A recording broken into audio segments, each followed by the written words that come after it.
All right, so it's that time again, huh? New food prep video. This is probably one of the more important videos that I have made thus far.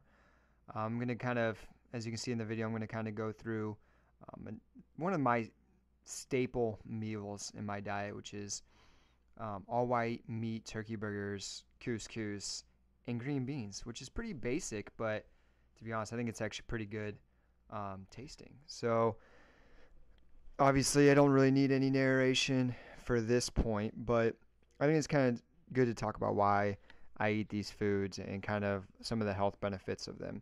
So the turkey burgers, they're pretty cheap. I get them from Walmart for an affordable price. I think 6 patties for $8. And they have like 28 grams of protein per patty.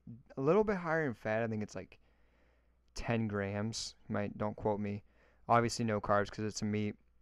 And then I do the couscous, which is 1.5 grams of fat, 40 grams of carbs, and 8 grams of protein in that. So when I pair them together, it's a pretty good macro-friendly meal. That's for sure.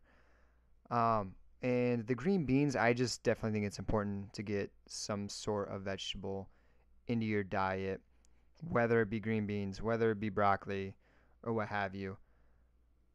I just kind of want to mention a few notes with the turkey burgers. So the turkey burgers can burn really easily. So make sure that you have your heat on like medium and that you flip them very often. With the green beans, I literally just cook them on a skillet just like I do with the turkey burgers. Same kind of thing. Make sure it's low heat.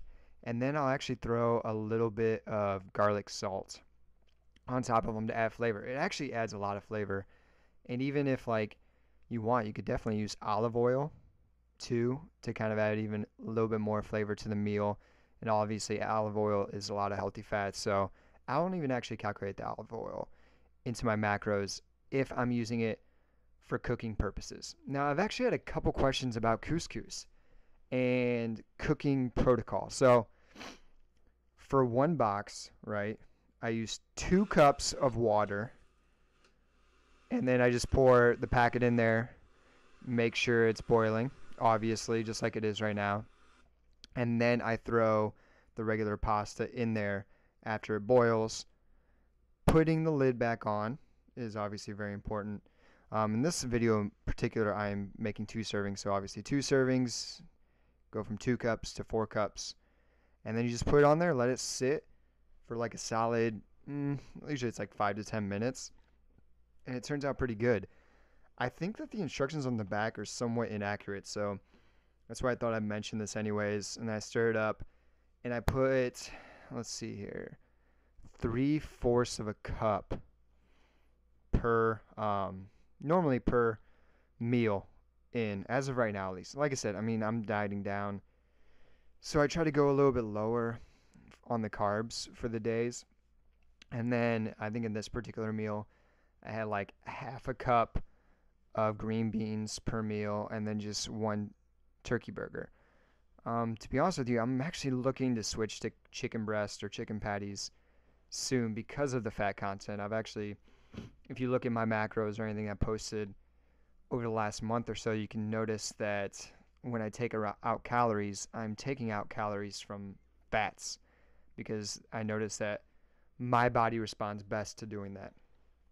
So that's definitely something to think about.